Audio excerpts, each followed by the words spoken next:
Audio video सुनने के लिए हमारे पटेल चैनल को सब्सक्राइब करें और बेल आइकन को दबाना न भूलें।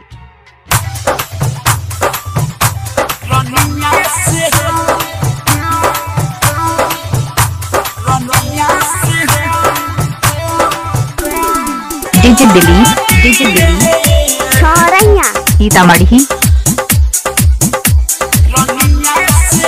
बहुत प्यार दिले रनिया से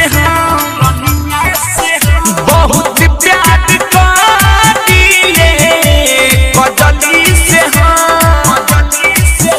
मरद वो कर छोड़ दी तो भातारा वो कर छोड़ दी तो राखली हब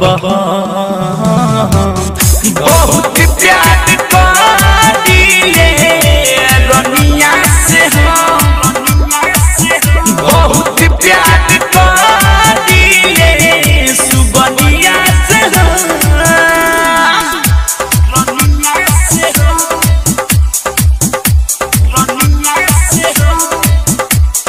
डायमंड रिकॉर्डिंग स्टूडियो छौड़ा।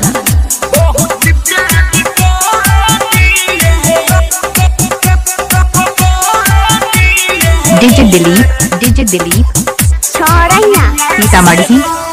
आए हाय ओकर मीठ सब हम ही तो जानीले आए हाय ओकर मीठ सब हम ही तो जानीले जनबो से ज्यादा वो के हम तो मानीले साथ जिए मोहरे खातिर साथ जिए मोहरे खातिर खैनी कसम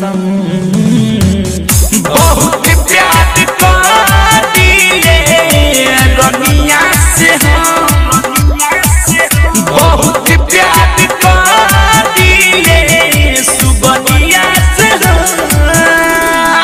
डीजे दिलीप छोरैया सीतामढ़ी। अजय चंदी सबर के तनको न डरबा हाँ अजय चंदी सबर के करो न डरबा हमारे संगे पढ़ के तो भइल महडबा अल बेला यशोकृति अल बेला यशोकृति जानले न बहुत प्यार दिले रनिया से बहुत प्यार दिले कजली से मरद वो कर छोड़ दी तो भातारा वो कर छोड़ दी तो राखली हब बहुत प्यार दिले रनिया से बहुत प्यार दिले सुबनिया से डायमंड रिकॉर्डिंग स्टूडियो छौड़ा।